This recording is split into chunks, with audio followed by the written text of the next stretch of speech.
I'm delighted to be joining you on day 3 of this conference to discuss how businesses can benefit from CDR technology and vice versa, with a great group of experts to help us delve into this question. And I'm sure a lot of the conversations over the last couple of days have centered around the critical need to develop a market for carbon removal and the knotty problem of where the responsibility lies of who pays for getting this off the ground. In today's discussion, I'm hoping we can dive into where that responsibility lies, what is the current state of the carbon dioxide removal market, and how do we get more businesses interested in investing into this research? These are huge questions, so I'm delighted that we're joined by this fantastic panel of experts, the exact right people to be answering this question for you from a science, corporate, and operator perspectives to tell us how this comes into being and who sets the rules. And I'll be asking them to look into their crystal balls and telling us where the market is heading in the next decade and beyond. So it's my great pleasure to introduce you to Julian Mylchreest, the Executive Vice Chairman of Global Corporate and Investment Banking at Bank of America, who is Commissioner of the Energy Transition Commission and the co-founder of the Amazonia Fund and a Polar Explorer. Sophie Gill, the Marine Carbon Removal Manager at Isometric, a carbon registry dedicated to leveraging advanced measurement and verification technologies, developing MRV protocols. Dr. Jacob Jordan, who leads Multi-Carbon's science team with a focus on building robust MRV processes and researching the durability of enhanced rock weathering as a carbon dioxide removal strategy. And Dr. Piera Patrizio, Head of Research at Science Based Targets Initiative, which helps companies set ambitious climate targets grounded in the latest science. So I want to kick us off with some specific questions, but I'd really encourage you to post your own questions into the app, as we want to make this as interactive as we can. And I should also mention that we have no planned fire alarm for this morning. But let's start off by asking each of you if you can give a very brief introduction onto what your company does in terms of carbon removal and where you're using research. Cool. Should I go first? Yeah. Okay, nice. So hi, everyone. I'm Sophie Gill. I'm a marine carbon removal lead at Isometric, so I lead the marine wing of our science team there. Isometric is a registry for carbon removals, and we work for buyers, and we want to bring scientific rigor to everything we build, including the MRV protocols that we've built so far. So we have 6 MRV protocols that we've released. We have one on biogenic carbon capture and storage that's currently in public consultation, bio-oil storage, biomass geologic storage, and we also work on DAC, enhanced weathering, and most recently my team led on building the world's first ocean alkalinity enhancement MRV protocol, so lots of exciting stuff going on there. I think that's everything that I want to cover so far. I guess in terms of how we work with research, we make sure to have research partnerships with relevant organizations working across CDR, and it's our strong belief that building scientific rigor into protocols is like an iterative, ongoing process. So we're aiming to update our MRV protocols with the latest updates to science as they happen. And I guess that's how we're leveraging research to work within those as the science team at Isometric, and bring that into our protocols as the latest advancements happen. But we can talk more about that as we go through.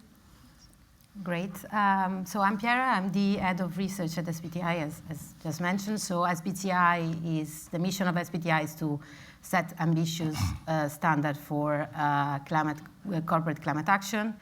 And within that, of course, because the definition also entails net zero, there is also a space for CDR.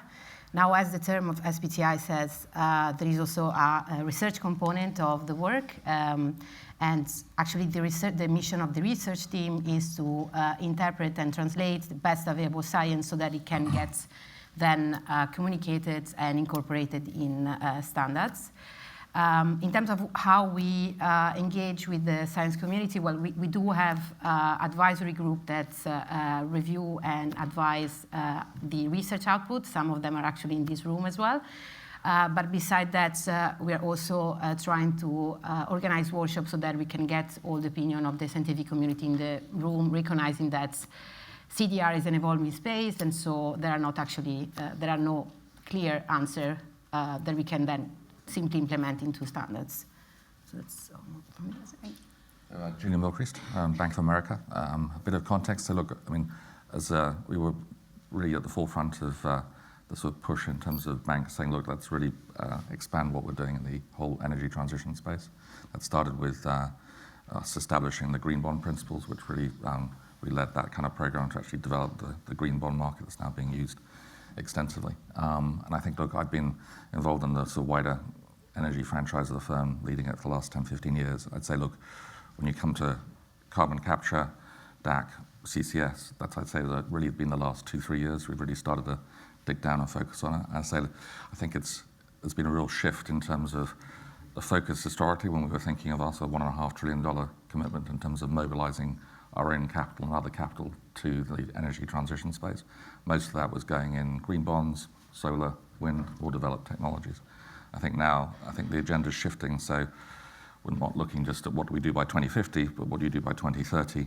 And I think if you're on that kind of track, then suddenly carbon capture, carbon removals becomes a sort of critical piece of the jigsaw. So as people are now focused on decarbonising the existing system, thinking at how carbon removals can play a role in that, it's a big focus for us in terms of what we're doing. So that goes to raising capital for clients. We are looking at IPOing a carbon capture business last year, looking at raising capital, private capital for our carbon capture businesses, and also trying to find the new winners who's going to be successful in that space. And that's really where Steve and I started engaging together. So we're also funding through one of our philanthropic pools of capital some of the research on the core hub and more broadly in terms of carbon capture. Jake Jordan, Monte Carbon. First and foremost, what Monte Carbon does is partner with smallholder farmers in a nonprofit capacity. What we do is we try to bring basalt feedstock to people to do enhanced rock weathering deployments free of charge. We're interested in uplifting smallholder farmers in the global south, and we're exploring using sort of the nascent carbon market as a way to potentially finance keeping this operation open. And so we've started in India, where we've actually operated with some success at some scale, and we're starting operations in sub-Saharan Africa and Zambia and Tanzania, and we're also doing some research and development in the United States. So we're kind of trying to push in a few different directions, but the focus is always the global south, smallholder farmers, and this is only possible because of research. So I know that's what this panel is. Like, ultimately, the enhanced rock weathering technology is putting dirt on other dirt, right? So what we do is we actually make the information accessible and available to the people who need it as stakeholders to be able to understand why that's something that they should invest in. So, fantastic. Thank you so much. So, Julian, let's start with the money. As you mentioned, back in 2022, Bank of America pledged $1.2 million to the Smith School. Can you tell us a little bit more about the business case for that funding and any outcomes you've achieved so far? Yeah, look, I think when we look at where we're spending our time, it's on where we can actually sort of get ahead and be smarter in terms of both advice to our clients and also how we deploy our capital, right? So that's really what drives it. And I think it's a good example. I think if you look at, since we started that funding, we've now been having regularly kind of quarterly breakfasts in partnership with the Smith School and more broadly, getting 10, 12 people around the table, governments, other stakeholders, some of our kind of corporate clients at the big end, some of the sort of startups as well. So I think it just feeds that whole conversation in terms of us being smarter, clients being smarter, and working out where you really should be focusing. And I think then once you've got that sussed, you can then say, look, what's the timeline, and how do we then build a strategy both for our clients and for ourselves around the space? So. Fantastic. And you said that came from the sort of a philanthropic grant from Bank of America. Correct. Yeah. I mean, look, I think if you look at what we're doing, it's really, we have a research partnership in the US with Stanford. We have a research partnership here with Oxford. Some of that is philanthropic. Some of that is actually driven by sort of, for example, here at Oxford, sort of spatial finance research, which goes to our risk organisation, and that's a different bucket of capital from the purely philanthropic. We're actually trying to make sure our risk systems are there. And then, of course, the rest is, I probably spend about, to be frank, sort of 5% of my time driving that side of things, and the other bit is then raising capital for our corporates and clients more broadly. So. Fantastic, thank you. So Sophie, Isometric have a really interesting business model where they try and reduce the incentives of both buyers and sellers of carbon credits to inflate their claims. Can you tell us a little bit more about that? And also, what are some of the motivations of businesses today to be purchasing carbon credits in a voluntary market? Great question. So I guess I'll start with reiterating, like, Isometric's mission is to look to rebuild trust in carbon markets. Obviously, there have been multiple failures of the carbon market so far. And I guess one of the pieces of that we saw is really important was the way that our business model is set up. So I'll highlight a couple of pieces. So one is that we're paid by buyers, not suppliers, for verification of credits. So you can see that if you were paid for by a supplier of credits, that there's kind of potentially a conflict of interest in there of being paid by someone who's doing the carbon removal to say that what they're doing is good, whereas we're paid for by the people who are buying to tell them that it's met the bar of what we think is a really high quality MRV process, which is where our MRV protocols come in. So that's one way that we've kind of turned the traditional business model on its head. The second thing to highlight is that we are paid a flat fee for that verification rather than a fee that's scaled on the number of tons that are issued. So again, you can see that that's aligning the incentives as far as you possibly can to make sure that we're not incentivized to issue more credits, even if we thought a project didn't meet that high bar that we've set in our MLV protocols. So yeah, we'd highlight those couple of pieces there to ensure that incentives are as aligned as possible with what we're doing in our business model. And I guess on the side of what incentives are there for people to be engaging, hopefully by the work that we're doing and others in the market to continue to raise quality in this removals market, which is separate from the avoidance market that's gone before, where we've seen a lot of problems. Hopefully we can work to rebuild that trust through these incentive-aligned business models, through increased transparency of data and what suppliers are doing to move this forward, and hopefully that will be an incentive for businesses to want to invest and help to scale the industry. Fantastic, thank you. And just sort of feeding onto that, Piera, how does SBTI recognise the role of the sort of first movers and the pioneering companies that have decided to invest in CDR? And can you give some examples of some of the companies that are leading the way in that regard? Yeah, so, well, I mean, I think when it comes to recognizing movers in the private sector, I think a lot has to do with the type of claims that companies are allowed to make, because this is, of course, one of the biggest motivators for a company to invest in, especially in the voluntary market. And I mean, there's been a lot of it's actually a very lively debate at the moment on what type of claims. I mean, there is a whole taxonomy, but in the end, it's about contribution or compensation claim. And of course, I mean, when it comes to permanent removal, then a compensation claim would actually something that would be possible for a company to make, because it's based on something that is permanent. But given the fact that at the moment the majority of the voluntary market is based on very little removal and most of it is advanced market commitment, then I think that what company can do is make contribution claims at the moment through a mechanism that then I'm also happy to explain about beyond value chain mitigation. This is what SBTI is actually currently indicating. And then maybe slowly, then gradually being able to make compensation claim when possible. So yeah, that's my take on that. Fantastic, thank you. And talking of permanent carbon removal, Jake, can you talk to some of the early support that you were given by corporates and how vital that was at the beginning of Marty's journey? Yeah, so early on, in this nascent sort of voluntary carbon market, the only customers are essentially corporates. So some of these people are here, in the audience, but without some sort of pre-purchase agreements from places like Frontier and Milky Wire and others, our operations just wouldn't be possible. Fantastic. Thank you. So back to Julian. Can you share your perspective on how financial institutions like Bank of America are encouraging businesses and clients to adopt CDR technologies? And also, how do you see that changing over the next 5 to 10 years as we transition from a voluntary market to a compliance-driven one? Yeah, look, I think as ever with these things, it starts at home. So I think, look, a lot of what we've been doing is driving our own operations to net zero in terms of where we sit today.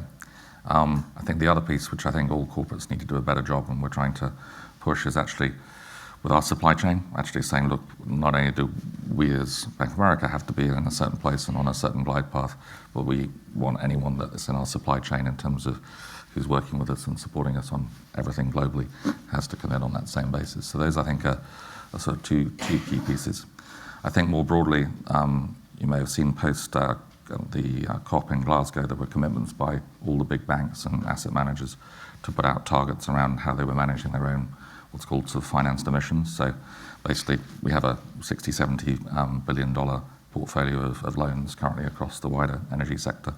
And we committed to the most aggressive target of any of the banks in terms of how much we'd reduce the financed emissions intensity of that. So for every dollar of capital we're giving out, what's the carbon intensity of that when it's going to everything from an oil company to a mining company to a renewable business, and how that all works through. So that, I think, has been a big push in terms of us saying, look, we will continue to support clients with our capital if they're matching our 42% target reduction in terms of financed emissions. But if they're not, then we need to see them doing more on action. And look, I think all the banks have committed to targets now as to what we'll do or what we want to do with our portfolios by 2030.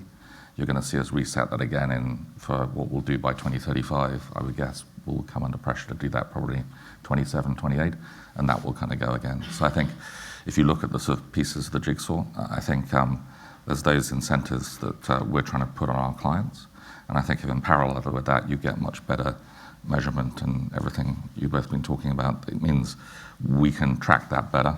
And also, really, in terms of supporting folks like yourselves, we can actually do a better job in terms of financing off the back of it. Because I think the challenge, especially in developing technologies, is it's very hard to work a sort of project finance typical structure where you want to see contracts and other stuff.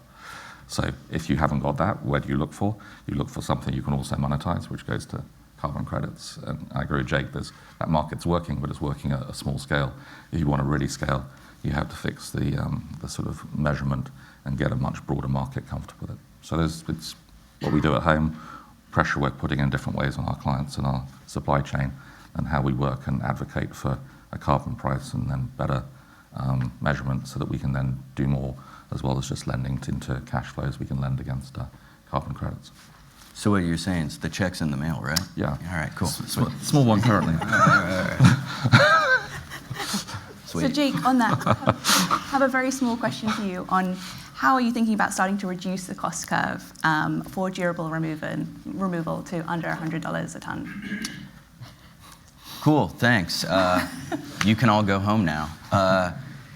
So, yeah, when it comes to enhanced rock weathering specifically, where it's like that's the only place I feel I can talk to smart people with any level of credibility, the bottlenecks all come down to the cost of MRV, as they do kind of everywhere else. And so what is particularly a unique opportunity and problem when operating in the Global South is thinking about cost of MRV and the infrastructure needed to do what is considered robust, reliable MRV sort of in the West, right? Like having stable electrical grids and things of that nature are not something that I can take for granted right now. So at Mati, one of the things that I think we've had like a privilege of pushing, and our founder, Shantanu Agarwal, has given me a really long leash to be kind of a weirdo, because at the end of the day, I am a PhD scientist and am intrinsically weird. He's let me explore some things like hyperspectral imaging to try to bring down the cost of understanding what the mineralogy is of feedstocks in a reliable way. You can't beat a digital picture for cheapness, I promise you. Hard drive space is cheap these days. And we're also exploring other measurement techniques in the optical spectroscopy space that are intrinsically more stable than things like running mass spectrometers. In the best of situations, mass spectrometers are a very finicky machine. So we're doing everything we can to sort of push ourselves down the cost curve. And then someday, obviously, the hope is to have a methodology of MRV that is intrinsically learning or regression-based, so we can actually use models to do things reliably. But until we have enough data to make the uncertainties make sense to people and be reliable to buyers, we have to keep making measurements. So we're trying to push that down the line. So do you want to add anything to that? Yeah, I guess I would definitely add that, I think this approach based on learning and continuing to integrate the latest science into whatever we're doing for MRV to build confidence is incredibly important, and that's our model at Isometric too. And yeah, our enhanced weathering protocol is set up to make sure that we're taking enough measurements at this point to have more confidence in the models that hopefully will eventually come, that obviously at scale would be much more convenient for folks to be using. So we'll just echo that. Great. And while we're talking about that, can you maybe share some of the thoughts around the protocols that you're developing for the marine carbon removal space? Okay, sure. So obviously we're talking here more about the kind of more novel side of CDR. So I guess probably the most useful place for me to start is maybe our protocol development process and talking a little bit about how that works. So our internal science team, we have 12 PhD level scientists, including me. So I did my PhD here at Oxford actually, so it's super nice to be back this week. I did it on looking at the response of calcifying plankton to ocean alkalinity enhancement. So yeah, we've got a bunch of scientists on our team who've got relevant knowledge to start building these protocols, but obviously we 3 or 4 people can't know absolutely everything about one subject. So what we do is we build that protocol with our best available science that we have. We generally do a thorough lit review, and then that becomes whatever the intro or background section of the protocol is, so a slimmed down version of that. So we take all of that into account, and then, for example, with our OAE protocol, we then did a round of expert review before we even put this into a private consultation. So we had 7 scientists who were from our science network, so that's a network of over 200 scientists that we have signed up to work with us on protocol review at Isometric, which is fantastic. We're really grateful that people have signed up to that with us, and those are active scientists working on carbon removal research at academic institutions around the world. So we've got this incredible pool of expertise to pull on. And then what we did was we ran a community consensus building workshop at the Ocean Sciences meeting in February, which was an incredibly rich source of feedback for us. Really good questions, some tough questions, obviously, as you'd expect from a bunch of academics in one room, with us looking to develop something so new and so kind of at the forefront of where the science is right now. And what we did was we took that away and then released the protocol into a public consultation period. So that means that anybody who wants to comment on that protocol can comment, and we got a bunch of comments there too. So from some from folks who'd attended our workshop and already engaged in the process, but many from folks kind of across the world, and technically anybody could comment on that protocol. In reality, I think as someone said yesterday, we're working on a pretty niche area, so the likelihood of the general public commenting on that is fairly low, but in theory, that's something anybody who's got an internet connection could comment on, and we think that's really important. That level of transparency over what we're doing is hugely important to continue that trust-building process. And I guess then we've got a summary on our website now that is certified of you can see every comment that we got during public consultation and what we did with that. So I think we're trying to be as open as we possibly can about the reasoning behind the MRV approaches that we've put in these novel protocols, so that people can see the justification and reasoning for what we've done. And I guess I'd then highlight that on top of that, we have a clause in our protocol that will be updated every couple of years or sooner when the science might advance in a way that would change the quantification of carbon removal calculation that we've got in there. And the other thing to highlight, I guess, is just this aspect of research partnerships. So we want to continue learning from what we're doing, what deployments are happening on the ground. And I'd highlight, I don't know if David's in the room, but we have a research partnership with Seaworthy that a couple of people on my team are deeply embedded in, looking to do uncertainty parameterizations for the ocean models that are going to be necessary for the near and far field and that nesting process.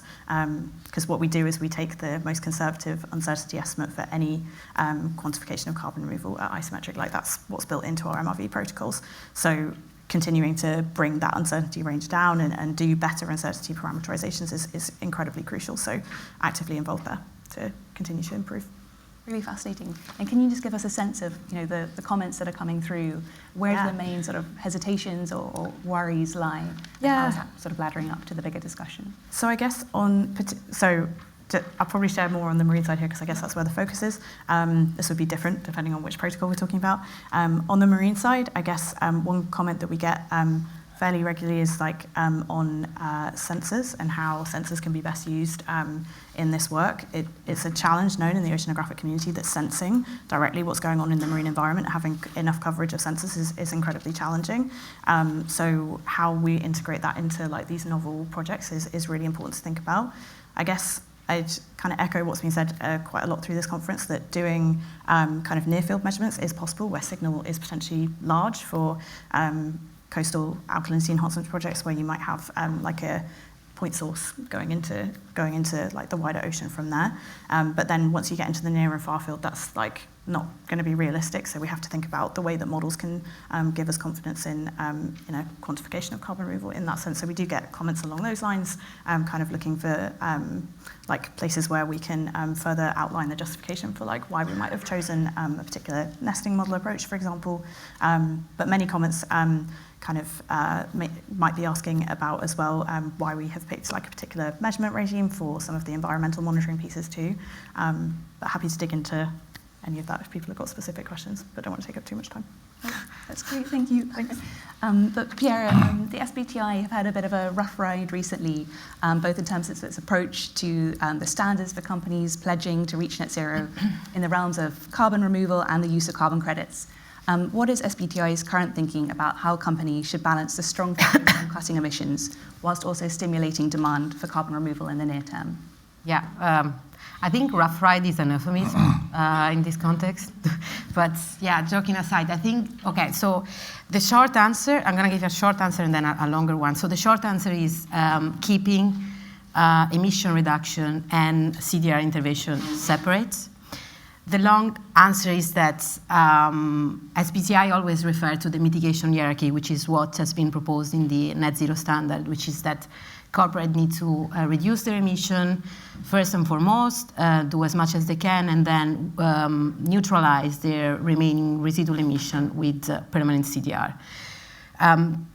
So as the SBTI is actually evaluating now what counts in terms of target achievement, so what type of intervention can actually be accounted for reducing the emission, we have released this call for evidence in which we wanted to understand the type of market instrument that a company could use to claim that they're actually reduced their emission, including carbon credits. But this is completely separate from CDR, and that's why the call for evidence itself was making sure that no submission was referring to permanent removal, because we want to keep these two separate. So with regard to CDR, of course, we recognize that the industry needs to scale, as it's been said many times across these days. Also in the State of CDR report, there is a huge gap to get us where we need to go. And at the moment, we are doing this in parallel, in tandem. So there is the BVCM guidance that I mentioned before, in which we're basically suggesting corporates different option, different investment that they can take, so that we make sure that CDR scale at the appropriate level and get us where we need. And then there is, of course, the next version of the net zero standard that will have more clear definition for what we mean with neutralization and how we can actually scale the industry. Brilliant. Thank you. So back to you, Julian. You said that pocket of capital had come from philanthropic money, but if you had a sort of pool of capital to be deploying into CDR research, where would you be putting it? What's sort of particularly exciting to you right now? Yeah, and look, I think maybe divide that in two parts, because look, I think from a Bank of America standpoint, most of what we do is either those pieces I was describing earlier, which are partnerships that support our own internal machine and systems, or the philanthropic side. So I think if you look at where will we focus in those two buckets, it's really things like the sort of tracking and how we can manage stuff to track clients, track projects, and also feel comfortable with projects that we're lending to. So we're looking at a couple of things we're looking at partnering with that are sort of measurement technology businesses and sort of what they're doing, and there's some really cutting edge stuff. I agree with some of the sort of spatial working with people working in satellites and so on. We're getting quite excited about that, and I think that will be a focus as to how we can help make that happen. The other bit is back to where I started in your first question around, look, what are the new technologies, which is us saying, look, we want to invest because it's the right thing to do, but also it's the right thing from a business standpoint because we're finding those new companies that we then want to back, and those are people we'll then raise equity for and become our clients of the future. I think if you take a step back and you say, well, those clients who we are advising or raising capital for, and then where are they deploying capital, I think it's interesting to see where it's moving, because I think the sort of regulatory framework that's being put in place in some places, like for carbon sinks and storage here, you're seeing a sort of regulatory asset base being put in place, and that's enabling us to deploy at scale. So I think that you'll see much more happening. If you ask me where, if I had my own personal money and I was not acting as Bank of America, but as Julian investing, I would, I think the really interesting thing is how do you take what currently are science and research projects much faster to actually a commercial answer as to what they're going to do, because I think that will enable things to move quicker. And the other is actually just finding ways to sort of deploy more growth capital to those developing technologies, because I think if you've got developed tech like solar and wind, there's almost too much money in those spaces, and therefore actually the sort of better returns, if you're ready to take a slightly longer term view, are actually in that new technology space. But not everyone has a patient enough, long dated enough capital to deploy that. That's the challenge. So. Great. And sorry, back to you, Jake. So, I mean, you're a startup focused on the global south. You're using, very cutting-edge technology. How are you balancing the need to use the need for robust MRV with the cost and ease of use for the farmers that you're working with? Yeah, great question. And a lot of that gets at the core of why we're here. One of the things that Mati, I think, has been uniquely well positioned to do as a nonprofit is interface with academics without a conflict of interest. So, my science department is really just me talking to the best people in the world. So I have wonderful research collaborations with a lot of people who I respect very much, and I think are very smart people doing the very cutting edge of what we're all here talking about. I'm sure you all have maybe seen or talked to Jesper and Tom. They're doing great research in terms of MRV and understanding what's going on with enhanced rock weathering specifically. And so I'm able to talk with these folks and really sort of like push the ball down the field in a way that I think is not only good for business, but it's good for research. So what we're able to do is, as kind of practitioners, is actually generate some data at scale. And my hope is that we're able to take that data at scale, make it transparent for the research community, and then actually be able to understand what's going on, so that there can be credibility in terms of costs and uncertainties and everything as we go down the line. And maybe you can just discuss a little bit more about sort of the rationale for focusing particularly on the global south, and what are some of the benefits for the farmers that you're working with? Yeah, again, great question. And actually that's where Mati really shines in my opinion, right? Like, you all are smart, skeptical scientists in this room, and we all know that this whole thing could go upside down, right? Could. It very much could.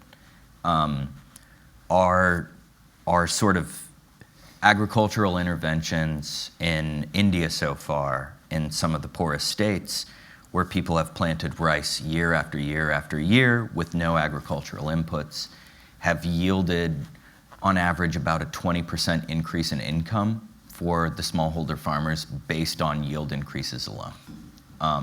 So if it all breaks down, I think I'll be able to sleep at night. Fantastic. But obviously you're working with these sort of smallholder farmers. How much of a heavy lift of it is it to try and convince them initially to be working with you, and how difficult is it when you're working with multiple smallholders? Again, it's a really interesting question. That is culturally different depending on what block you're on, what country you're in, wherever.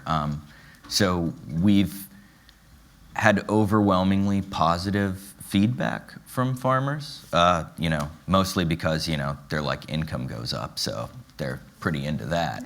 But when you break into a new market, your ground game matters a lot, right? You have to know who to talk to, which, you know, farmer is the most important farmer in the area. Like, is this person friends with X, Y, and Z, right? All of these things. And then it's different every country, every region, every language. You know, we're going to places where there's tons of dialects and subdialects, and it's really, there's no like blanket answer to your question. But the important thing to remember is you need to go there, and you need to talk in person, and you need people locally to do the local work. Awesome. Piera, did you want to add to that? Or? No, I was just very fascinated by that, because yeah, I think the equity dimension is something that, you know, everybody talk about, but it's very difficult to tackle, especially from SBTI side. I mean, it's something that we recognize that we will need to add in the mix. And yeah, that's a great example. So I was just very fascinated to hear. And Piera, to you, so how is SBTI considering CDR in the context of corporate decarbonisation strategies? Yeah, so thanks. So as I said, at the moment, I think when it comes to, the role of CDR that SBTI sees is, of course, only for counterbalance residual emission. And at the moment, there are some kind of like indication in the net zero standard, but they are quite vague, and we recognize that. And this is going to change in the sense that we are going to propose a new version of the standard in which we are hoping to provide more clarity. And there are, of course, different things that we need to say. I think the most urgent one is to provide a clear definition of residual emission, which is something that I was reading the new version of the State of CDR report also mentioned. And I think there is good work and good progress from the scientific community that has been done on that direction. For instance, also in trying to differentiate the different level of residual emission for sector, which I think it's very important. The second one is to define what counts. We know that there are multiple approaches. This is a lively debate in the scientific community, whether it's a like for like, whether it's based on physical or economic equivalence, but recognizing that, of course, I think the two key terms that lack clear definition are durability and fungibility, but definitely kind of like at least providing an overview of what are the type of approaches and engaging science and scientists in that, so that we can kind of like at least give a direction to the corporates. And then all of that, I think, fits into what I think is one of the most important part, which is providing neutralization milestone, which is basically another term for saying, kind of like indicating what is the scale-up rates that we would like to see for company to get us where we need to go when we need to neutralize residual emission. So that's... And Julian, I see you nodding there as a company that's trying to put that into practice. Yeah. We maybe get some from... Well, I'm nodding because I think, look, that's the critical piece of the jigsaw, right? Because I think if you look at CDR, I think it will always remain small and niche and reliant on philanthropic, the sort of voluntary market. And there's lots of great stuff that can be done, as you're describing. But it's like, how do you actually take it that next level? And that only really happens, as I see it, if you get a deep market in terms of carbon credits. You get banks like us who see that and also see the frame as to how it fits within our financed emissions kind of pathways that I was describing earlier. And the other thing I think is, look, if one of my biggest frustrations is, well, not just with CDR or carbon capture and other places, is I think we're always asked to solve everything as a bank, as a sort of project finance solution, which is, look, show me the contract, show me everything that kind of works. That's incredibly difficult to do with a new technology and when you're growing the market, because there is no market. And I think people say, well, hang on, look, you saw what happened with solar and wind here. The government put in place some nice support for that, but that worked because there was a liquid power market already. If you're trying to create a sort of wider carbon market, a sort of a business that sits alongside some of these big hubs in terms of carbon capture, you need to take more of a judgment, and that either needs government clarity and support, which isn't always there with enough visibility, or you need to have much more visibility from what corporates and banks see as not a reward, but kind of how they get a benefit from doing that, which comes back to some of the the work you're doing, right? So I think it's going to be critical, because once you have that fixed, I think we would then be encouraging our corporates to say, look, build it and they will come, if that makes sense, right? And it's much easier for us to write a check tomorrow to a big corporate off their existing cash flow than it is to go to a startup and say, how do we do it? Or a project that doesn't have a whole lot of offtake around it. So I think once you crack the code on that, I think the bigger corporates should see how it fits in what they're doing. And the banks will see how it fits in our targets. And then you'll be able to scale. So. And Jake, I imagine that sort of hits home for you, and thinking about your financing. Can you sort of talk about where you are on that financing journey and how you're scaling it up? I was just sitting over here trying not to make Bank of America jokes. I mean, I'm not the one who holds the purse strings, so I'm not exactly the most credible person to ask there. All I can say is that in the context of the Global South, I believe we have this really interesting opportunity to actually do some climate justice that does not re-extract wealth from the Global South. So we've talked about like felt first, least responsible, kind of most vulnerable. And one of the things that I've heard a few times, and I really appreciate this sentiment, is people have said, how do we get money into the Global South? I actually would reframe the question. How do you keep it there, right? If it goes there, how does it stay? And so I think that's what we should be thinking about kind of all together up here. Well, maybe just that. I think you're right, because I think, look, from a practical standpoint, it's where if you look at where we're trying to do a couple of things at the moment, one in East Africa, one in Southern Africa, it's taking a great business that's sort of proved the model and then scaling it, but we're only scaling it through doing something around how we lend and leverage off the carbon credit markets. And we're going to be able to do something, but we're not going to be able to do as much as we could be able to do if the monitoring was in place, the measurement was in place, it was clear where all the sort of regulatory and other frameworks were. So I think everyone's kind of, for me, slightly looking over the edge and doing singles and doubles, but it's like, how do you actually take that next step forward? So. Yeah, and then so Sophie, to you, sort of what role does accurate MRV play in sort of helping the success of CDR initiatives? Well, ultimately, I'm actually going to echo something that my colleague Neil said last night at our drinks. So I guess MRV is, in essence, like, you don't have something to sell as a CDR supplier that people can have confidence in if it doesn't have accurate monitoring, reporting, and verification. So I think there's like a need to reframe as like, it almost feels like, I think the conversation is going this way, but I think in the past sometimes it seemed like an add-on to possibly what people are doing, and actually it's part of what people should be selling. And having confidence in that being done well is like absolutely crucial. And it's a integral part of the market architecture that's going to allow this to scale. So that's why I'm so passionate about what we do at Isometric, because it's like a really important piece of the puzzle, and being transparent about that and being able to see what people have done to make sure that they're monitoring and reporting and verifying things accurately. So I guess I would just kind of, call on folks to really kind of get that straight in your own mind, as like, this is part of what the confidence building is, and it's part of what people should be selling as a good product to build confidence, and then hopefully we can scale from there. Brilliant. Fantastic. Well, thank you so much all. I think we're going to pass over to questions from the audience, because I'm sure there's a lot coming through. So, Philippa, I'm going to ask whether you can show me whether. And then refresh your data there. Do you want to use my phone for now? Oh, perfect. Thank you so much. Are you okay with that? Yeah, that's great. Thank you. So this is a wait. It's very strange. Yes, great. This is a question to all the panelists. This is our highest ranking question.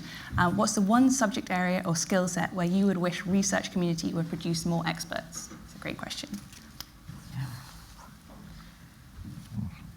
That's a big question. Yes. Very difficult it's to a great pick. one, but yeah. Yeah. I'll go if you want. There's two parts to it. One I've touched on already, one I'll put on the table as another piece. The first one is back on the sort of technology that enables us to measure. So I think that for me is, there's a place I would love to see more breakthroughs.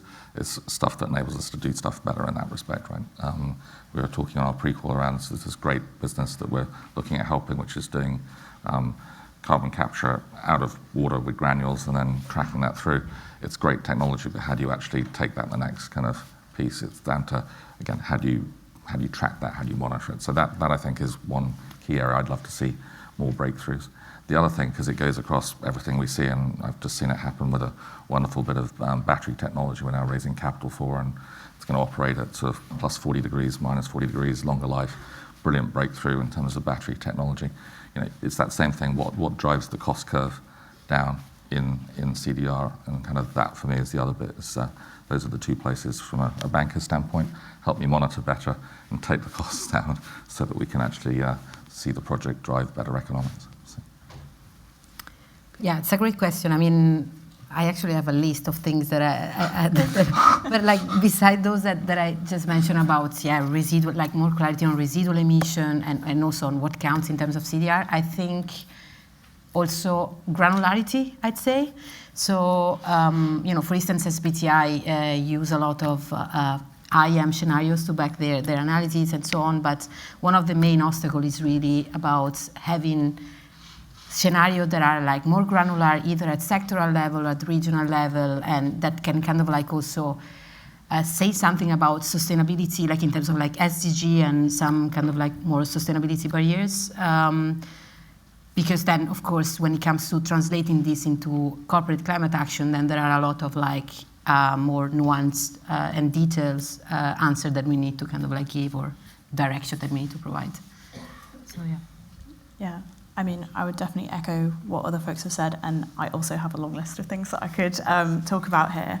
I guess I'd highlight one thing in particular is like tech is going to be absolutely essential in allowing us to scale more effectively, whether that's like learning how to do things more like effectively in terms of like monitoring, measurement, but also from the side of things of like getting things as integrated as possible across the like verification chain, and thinking about more digital ways that we can do that. So I'd highlight that. But actually, just to turn the question around a little bit as well, it's like what needs are there for training within the community to like help us scale. I'd also say I really see like fantastic need and like way that we could bring in folks who've got relevant expertise that can help us scale is like bringing in folks from adjacent industries who've already got a lot of the skills that you need in a kind of more industry setting to help us, because I know this isn't the case for everyone in this room, but like I'm a scientist. I was trained like to work on really like granular scientific problems, and as Jake said, sometimes that can be a bit weird. Like you kind of go down like more rabbit holes and things like that. We need people who've like got process engineering experience, experience in scaling up capacity for doing these things like at a large scale, rather than thinking about things more on like a lab, field, bench scale, which is like personally where like I would feel generally most comfortable, and I'm learning fast, but there are folks who've already got that expertise who we can bring into the community to help us scale. So would also kind of have a call for that as well. So ways we can bring folks in who can help us do that. Awesome.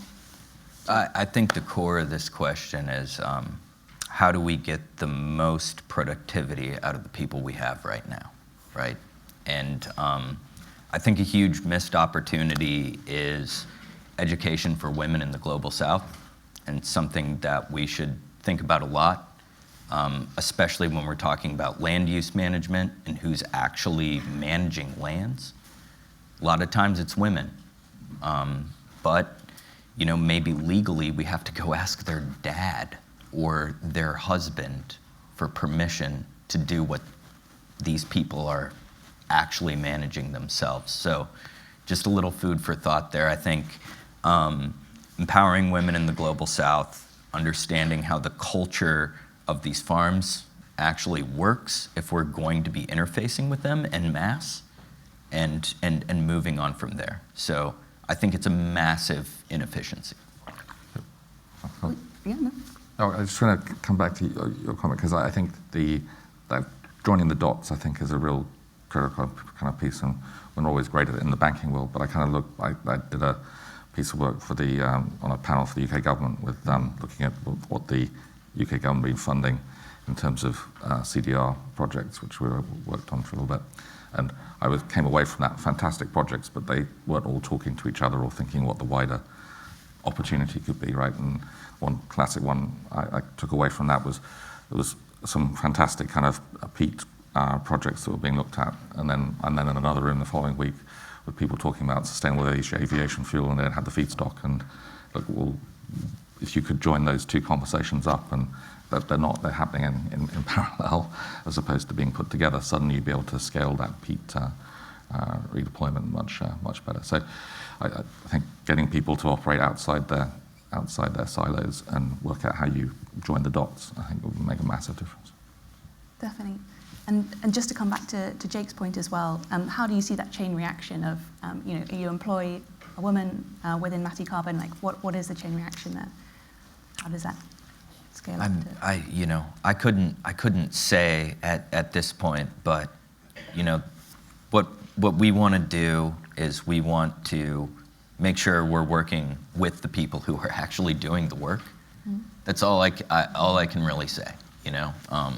So there are obviously these massive power imbalances that are going to be obviously tricky to deal with, and those have to do with money, they have to do with culture, they have to do with so many things. So all I can say is I'm very cognizant of those issues, and we're always kind of like trying to operate in the most responsible way possible. Fantastic. Sorry. Thank you. And is Matthew Gooden in the room? Because if you are, it'd be great if you wanted to ask this question, or is Matthew online? Sounds like Matthew's online. So he's asked, the IPCC has made clear what the cheapest and fastest way to limit temperature increases is to lower the current sources of emission, with novel CDR scaling up to 2050. How do you prioritize investment between mitigation of current emissions versus CDR? Sophie, do you want to start? Yeah, I can start us off. I mean, I guess I'm not someone obviously who's like investing in carbon removal, but obviously as Isometric would totally echo that, like, we've got to decarbonise first, and carbon removal is for these kind of hard to abate and for people to make these early investments in. So I'm not sure I can answer the question in a totally eloquent way in terms of like setting up those market structures, because I'm not sure it's our place as a registry to kind of comment on that, other than obviously, yeah, totally, we've got to decarbonise, and this is not, like, carbon removal is a small part of the puzzle, and we need to get that absolutely right, because it is an essential part of the puzzle, that we're not going to meet our climate goals if we don't do carbon removal. So that's why it's so important to make sure that all of these things are in place. But yeah, possibly others on the panel might be better placed to comment on this, how we prioritise the split there. Yeah, I mean, great question, Matt. I think, as I said before, I think for me it's critical to separate the two things. One is emission reduction and specific target for emission reduction, and the other one is specific target for scaling permanent removal. Because without this split, everything gets conflated, it's confusing. There is already a lot of confusion, I think, it's in the community, or even between avoidance, reduction, and removal, which is quite frustrating. But so I think it's really about separating the two. Because in any case, a lot of like effective removal is dependent on how much we've been, how good we've been reducing first.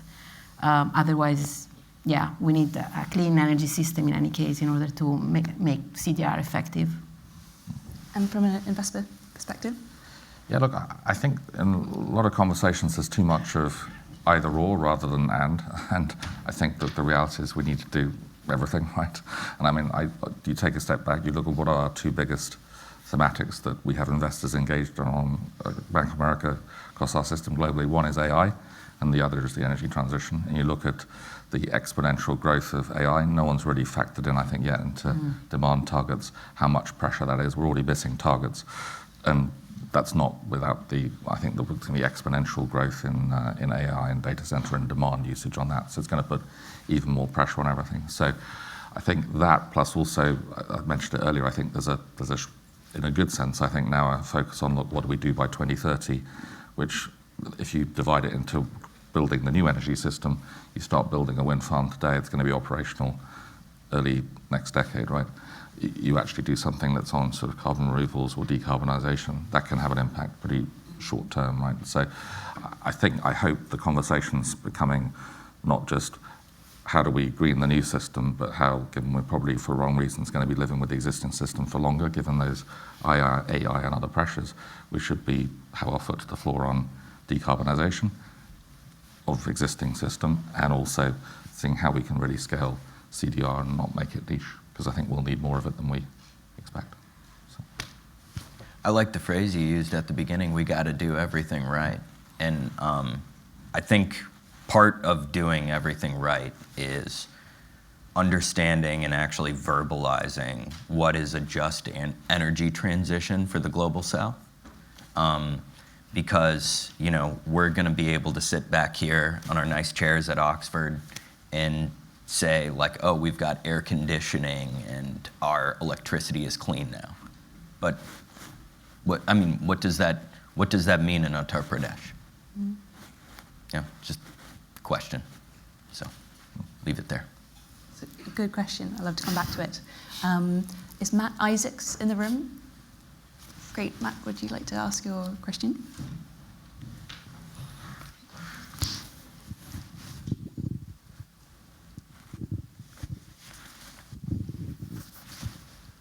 My question was about data that's being captured in private companies, and I know for some of the pathways in CDR, there's been some tension between speed of deployment in private companies and a concern that maybe they're getting ahead of kind of scientific validation. At the same time, it also means because deployment is sometimes quite high in some of those arenas, they've got potentially quite big pools of data that could be very useful.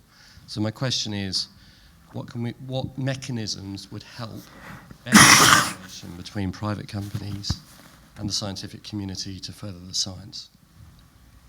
Yeah, that's a great question. I could definitely talk about that to begin with. So as a registry, we think it's like, I've spoken about this before, but we think that the transparency of what companies are producing through their like monitoring, reporting and verification data and the information that they're generating through these early deployments are absolutely crucial to share as far as possible with the scientific community. Totally appreciate there might be some elements of IP, like for example, if someone's like developing a sensor, for example, I guess some of that information may be fair enough for someone to say, this is some IP we're developing. But in terms of the quantification of carbon removal, like it's our strong belief that that should all be made public, and it will be made public on our registry. So like credits that we've issued so far, you can go on and see all of the information that goes into calculating that quantification of carbon removal that companies have provided there. So I guess I would definitely like echo your sentiment. And in this way, I think this hopefully helps to build trust not just with buyers in what they're buying, but also with the scientific community in having some confidence that they can go and scrutinise exactly how it is that people have arrived at these calculations and exactly what data is going in here. I would say there's definitely still some work that needs to be done on like the broader kind of data architecture side of things. And what I mean by that is these kind of huge volumes of data that you're potentially referring to where people are doing field deployments for enhanced weathering or perhaps doing like model runs, for example. There's not particularly a well thought out process or pipeline or standardized pipeline for how that information could be best delivered to folks. And I think that's something that we're thinking a lot about, particularly on the kind of more open system side of things, but also for closed system. So if anyone wants to chat more about that, very happy to. But yeah, I guess for me, the most crucial thing is that anything that goes into this quantification of carbon removal and is included in that like MRV data collection should absolutely be made public, and that's something that we do. But yeah, good question. Can I jump in real quick? Everything agreed, but if you haven't seen Tom's talk from yesterday, I encourage you to watch it online. And basically the take home is not all data is created equal. Mm-hmm. So we really need to figure out how we want to collect data and use that for credible sort of distillation of this natural system into actual numbers that we can use in a fungible way, right? Yeah. And so just saying we need transparent data, transparent data got us the internet. It got us a lot of, crazy ideas. So we need to figure out how we parse this. Yeah, and also just like from a responsibility point of view, just putting data out there with no context is not necessarily helpful. So I think making sure that that's kind of why I refer to this like data architecture idea, is like thinking about ways that we can sensibly do this so that people can use the data and also not misuse the data. Because I guess there is a risk that if you just put a crazy amount of data out there, people can either take that and misinterpret it if there's just data out there without kind of proper thought about how that should be presented. So we'll definitely echo that. I guess my cautionary point is I think the lowest energy pathway is data misuse, right? If data is just made available without context or any sort of preface, I think it will necessarily be misused. Piera, did you want to? Yeah, no, I think there is also then, I mean, it's a great point, but then there is also a tension between, how much complexity you want to add into this, right? Because there might be, same data pointing at different conclusion because there are different measurements or they're being taken from, different, in different moment and so on. And it's very difficult for non-expert to then judge which one to pick. I mean, then you get to the cherry picking risk, right? So there is this tension between making everything available, but at the same time, not reducing complexity too much. So, yeah. I think this absolutely ties into the next question from Annette Cowie, who I don't know if is here or online, which is, and Piera, I think this is kind of mainly directed to you, what is needed to overcome the greenwashing concerns around credits on the voluntary carbon market? Is the ISO standards and carbon neutrality effective in this regard? Yeah, I knew that was coming. I think what is needed is, I think we need regulation, definitely, and we need to make sure, like, for instance, I can talk from the point of view of SBTi. I think we need to make sure that whatever process we take, it follows the standard operating procedures, meaning that there is a framework, a regulatory framework in place, and we make sure we do due diligence, basically, and we don't just jump to conclusion, preempting analysis. I have to stop here. Okay. I cannot talk about it at the moment. I signed an NDA, but moving along then. So, well, look, the only comment I'd make is that I think it's all about credibility, and once you've lost it, it's hard to build it back, right? And I think that's don't do that. But that's the critical bit. So, and I think look, one of the things I think if you look at where I mentioned earlier, we as a bank sort of did all the early work on green bonds, and that was good, right?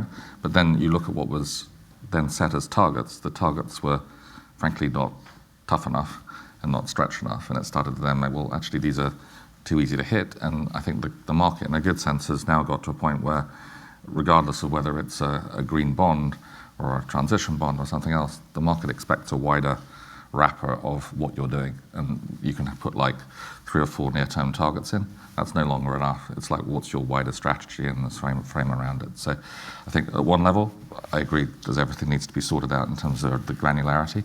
The other is I think it's down to corporates and participants in the market to actually go beyond almost that and set a sort of wider frame as to what their strategy is, because that's actually what the market wants to hear. If we go market a green bond today, people quickly tick off the sort of immediate targets, and it's okay, well, what's the wider strategy and frame that you're on? So. Thank you. Jake, did you? I don't have a greenwashing problem. I'm talking about, farmers with 1 acre. So, yeah. That's your problem. Check's in the mail, though, right? Cool. So I think one to Sophie, and is Axel here, or Axel, great. Yeah, Axel Michaelova from University of Zurich and Perspectives Climate Research. My question relates to how would you, as different players in the ecosystem, define high-quality CDR credits, and how would you see the role of additionality? Because I've seen that some of the standards just somehow assumed that CDR is additional by nature, which I would heavily criticize. Yeah. So I can talk about this a little bit. So there's a couple of different pieces there, like what does high quality mean? and how do we think about additionality. So maybe I'll start with the second piece, actually. So I guess you can go and look at this, so I won't go into it, but I could literally list for every pathway how we approach additionality, which probably isn't helpful for everybody. But we have additionality like baked into every single protocol that we look at, and that's from the point of view of like geophysically what's happening. Like, is this an additional process to like what's happening to natural fluxes in the environment? It's also from a financial perspective. We have to think about like, how is this project being financed? Would it have happened anyway? And that's absolutely crucial. So a couple of different aspects there, and also you can think about things, and this isn't strictly additionality, but like things like market leakage as well, like all of those are incorporated in, which hasn't previously been something that's like necessarily been done in a really rigorous way. And you can also extend that to like, again, straying a little bit out of additionality, but I'm just thinking about other things that make a carbon credit high quality. It's thinking about issues like sustainable biomass sourcing. It's not something that's previously been written into like carbon removal protocols, and it's incredibly important to think about these kind of issues to make sure that whatever you're purchasing, if you're a carbon removal buyer, is really high quality. So that's something that we've also built in, is like rigorous biomass feedstock accounting, for example, and that's something that we feel really proud of in our biomass carbon removal and storage pathways. But yeah, there's multiple ways that you can think about quality, but I guess what it comes down to is what you're doing durable? Like, does it create real like climate benefit? Can you measure, report, and verify it in a robust way that the scientific community would hopefully agree is something that we can track in a transparent fashion?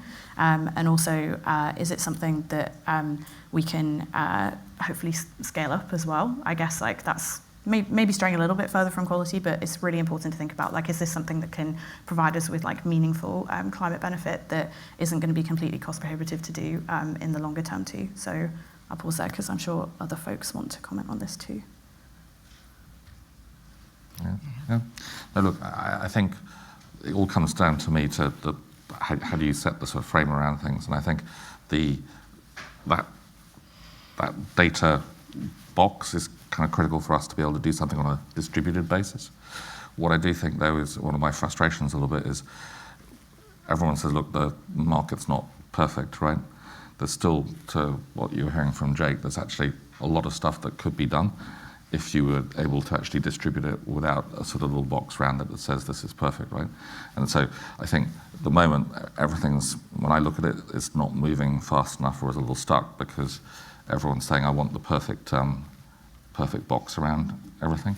One of the things we're trying to test a little bit is, can we have some more sort of one-on-one conversations? The example I gave earlier of a couple of African clients we're trying to support, we're not going to go in the market and actually say, this is a perfect carbon credit. We're just going to go in the market and say, look, this is what we've got. What are you ready to put against that as a counterparty? And then see what we can do. So I think it's good to ask the sort of perfect question. I agree with you, that's critical if we're then scaling it, because it's then, as a bank, you're then putting your name on it and you've done all the diligence and it stacks up and you can reference standards. But there's other ways I think we can try and move things forward and provide financing to good projects potentially. So.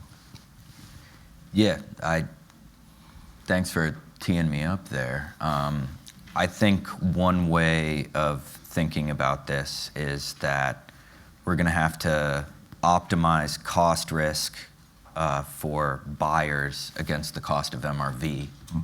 And then what we do in that context is going to be massively important in places like the Global South, right? So how are we willing to pay for uncertainty or lack thereof, given sort of a different sort of array of options? I know it's a fantastic non-answer for you, but I do think that there are actually frameworks for thinking about how to accrue costs for uncertainty and actually move the market forward, especially in unstable environments. And if we can agree to do that together, we'll be like way better off than just making the perfect the enemy of the good all of the time. Piera, did you want Yeah, I mean, definitely, to be completely transparent, I don't think we have at SBTI, we have been discussing what additionality means at the moment, but I think going forward, most probably, we will need to refer to a standard that actually certifies this credit and to register it as well. It's not in the mission of SBTI to certify and kind of like say what is additional, but definitely kind of like we will need to have robust standards and mechanisms to kind of like make sure that this is the case. I want to make one last comment.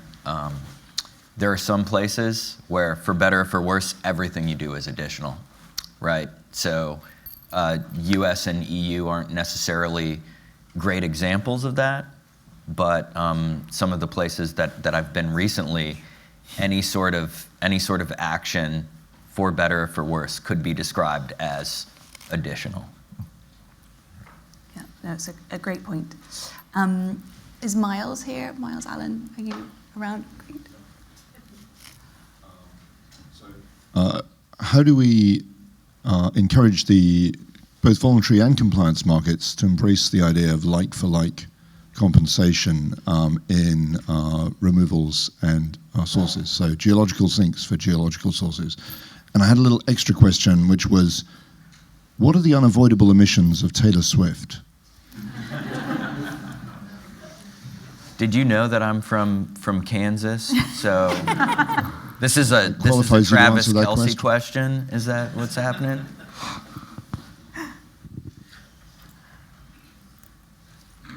Oh, I wasn't actually volunteering to answer that. We're only going to take the Taylor Swift question. I just wanted to make it like a Taylor Swift joke back, right? He pinged me, so I had to do it. Someone else go first. I'll go last. Piera, do you want? Yeah, I can answer to the like. I mean, it's a great point, and I think that's kind of like the way we're going. But yeah, again, I cannot just point at that exactly. But I think for what he has seen so far, is definitely the most scientifically robust approach, and yeah, I think it's the one we should embrace. Yeah. No, nothing to add. Sophie, do you want? Could I just hear the first part of the question again? Because I actually got thrown by Taylor Swift, so I'm just trying to remember. Actually, what the first question part about Taylor Swift is totally serious. It's what Okay. if you're defining what is an unavoidable emission, one of your farmers' concepts of an unavoidable emission versus Taylor Swift's are probably rather different things. And who gets to decide? I mean, do you four get to decide what's an unavoidable emission before we start doing CDR? I think that's we talk about only do CDR for unavoidable emissions, but I have a real concern about who gets to say what's unavoidable. I guess scientists, no? That was. No, I'm not at all comfortable with that. No, I think we are as well. We aren't. Well, maybe I'll come back to maybe what I was trying to say earlier, maybe not well, which is we've got to do everything, right? So the debate is what's avoidable or unavoidable. For me, is this. I mean, it's a relevant debate, but it's a sort of second-order debate in terms of what we should be doing, right? That's all. Yeah. No, it's not, because if you do CDR for residuals, then you need first to define what's residual, which is what is unavoidable. Yeah, but then you're back to how you actually are monitoring the. I mean, well, go on. The Taylor Swift point is interesting. Okay. No, I see why they put this persnickety guy in charge of everything around here. The point is most people don't get to decide, right? There are big players who have massive power compared to others, and that's who decides. So this isn't like a democratized thing. Yeah. I think you mentioned Taylor Swift. Taylor Swift is remarkable, right? She has done things that none of us in here could do. But what comes with that? Yeah. Just to share perspective, like bringing it back like a little bit more to what we do as well, because I think that's probably helpful to outline here. So definitely don't see the role of a registry in like policing what people would do with carbon credits or defining like exactly how that works. We really see our role in bringing scientific rigor and transparency to what folks are doing, and would welcome like people who are going to come in and say this, but just to shed a bit of light on like where personally I see our role is, because I think that's really important to be clear on like where we see ourselves fitting into this. But yeah, totally take the point and would echo kind of what Jake said there as well. That was super cool. We went from Taylor Swift to power imbalances to registry. Yep. That's probably never happened.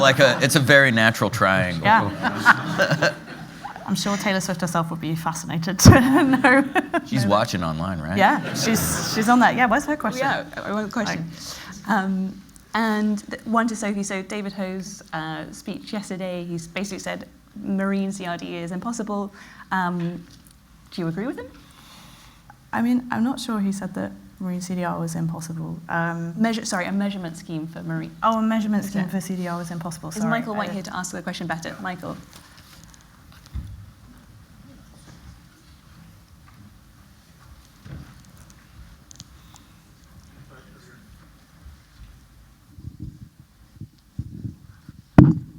Thanks. Mike White from Nature Magazine. I think this is for Sophie. You may have already answered the question, but I was just wondering if you shared David's perspective that a measurement-based scheme for CDR is more or less impossible.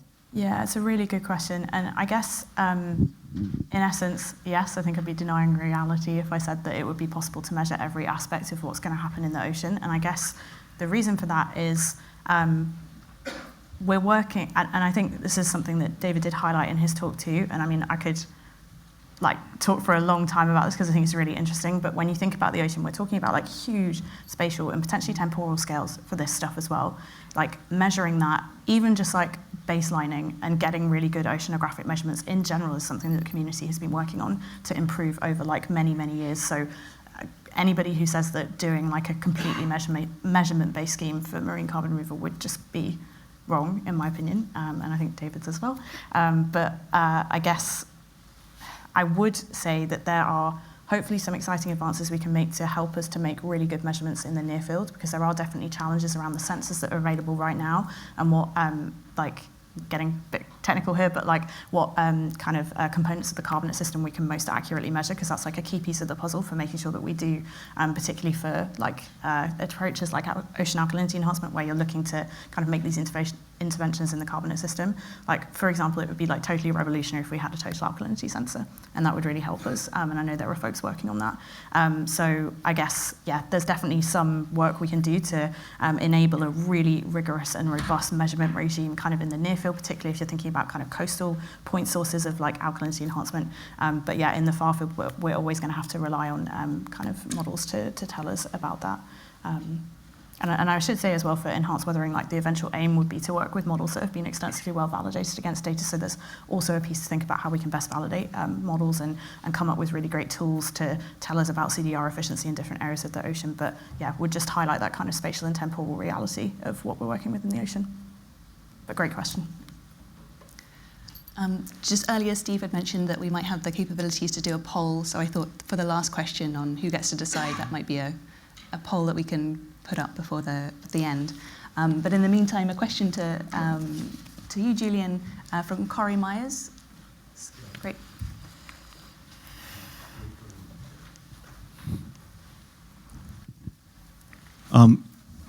Could you just give us some clarity for, we're talking about scaling up this industry, so large projects, multi-decade, what type of returns would Bank of America need to see given the uncertainties in the market? Or is it the case that Bank of America needs to have essentially a compliance market to finance large projects that go over long time periods? Okay. Look, your first question is more of an equity question, and that's not us deploying our own equity, but I'll answer it from a sort of client lens and how I kind of see it. Because I think, look, it really depends on the sort of framework that gets put around it from a sort of regulatory and other standpoint. And the sort of, because look, if you look at what's been happening in, say, in the UK market here, the government started to put, at least on sort of carbon sink, the regulatory asset-based structure around it. And that negotiations led to frankly, a much higher rate of return off that than you would typically see on most other regulatory asset businesses. So you can look at that and say, look, there's 2-3% sort of delta on that, something that is already sort of backed by the government, at least as a sort of starting point.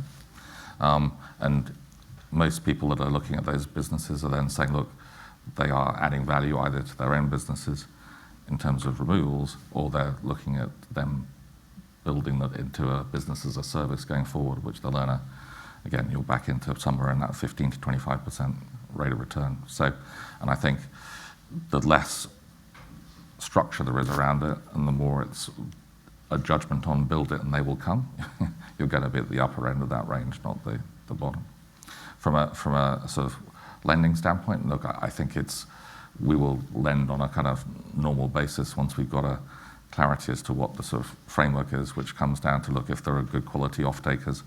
The same way as when we financed LNG projects in the past, you look at the off-taker rather than the fact it was in Nigeria, right? So again, it's very hard to answer that question as well in terms of it's going to be project specific. But the one overriding piece out of all that, though, I think is when you're looking at these kind of projects, the other thing I think when you're looking at them is how do you take them from science and research projects into something that's fundable and workable, finding the right venture partners. And I always encourage people I'm talking to, if they've got something interesting, I think find a corporate venture capital. You know, if you're doing something that's doing something to decarbonize cement, if you can get sort of wholesome ventures behind that just enables us as a bank to say, look, we already know there's someone coming behind. So that whole framework around it, whether it's contracts, government, other stakeholder commitment, or who the sponsors are sat alongside the people who originally driven it, all drives where you are on that spectrum of returns. So, sorry, not a specific question, but it is very project specific and region specific. Thank you. And a question to Piera from Matt Isaacs. Is Matt Isaacs here? Do you track? Oh, you are here. Yeah. So, oh, is it? Yeah.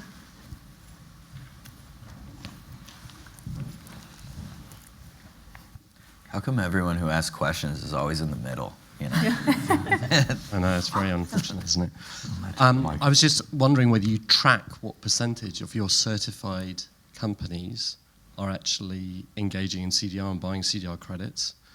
And I was also wondering what you see your role as SBTI in encouraging responsible acceleration, if you like, of CDR delivery ecosystem.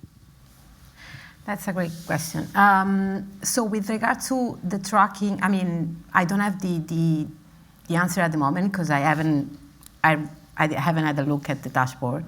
But definitely, I mean, we can kind of like, we're able to see whether or not a company is investing in CDR, so there is an answer. I just don't have it at the moment. With regard to the responsibility, I mean, I think we do have a role to play.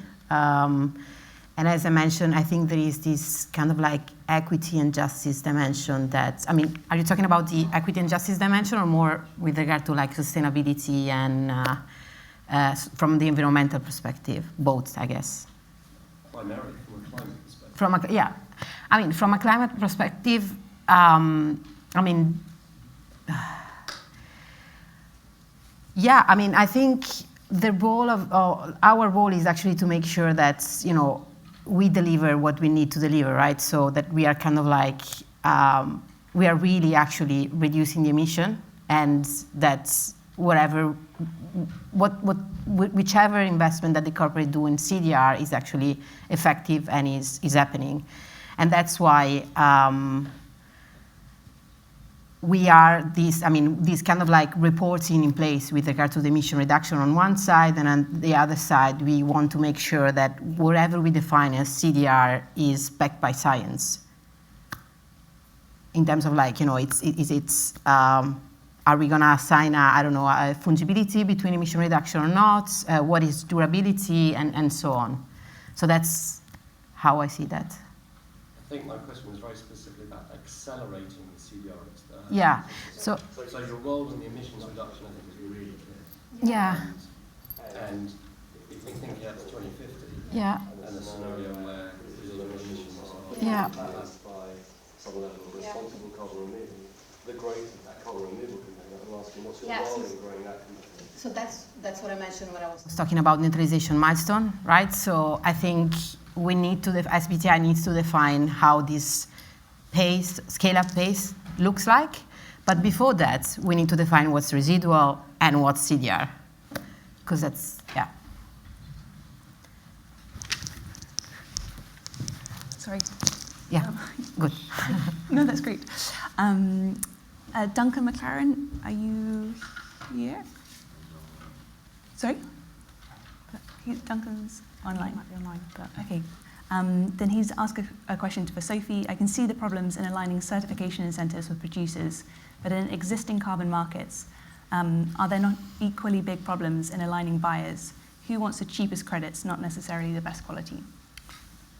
That's a great question. I think we might be close to wrapping up, so I'll keep this like very short. And Duncan, if you're online, happy to chat about this after. But I guess I would argue that what we're doing is looking at, like, as far as possible, if you can align incentives over like what we're charging for people to do verification, then we can hopefully like enable a high quality ecosystem that hopefully doesn't result in this like race to the bottom for quality, and kind of enabling this high quality stuff to actually be purchased by folks looking to buy high quality is really important.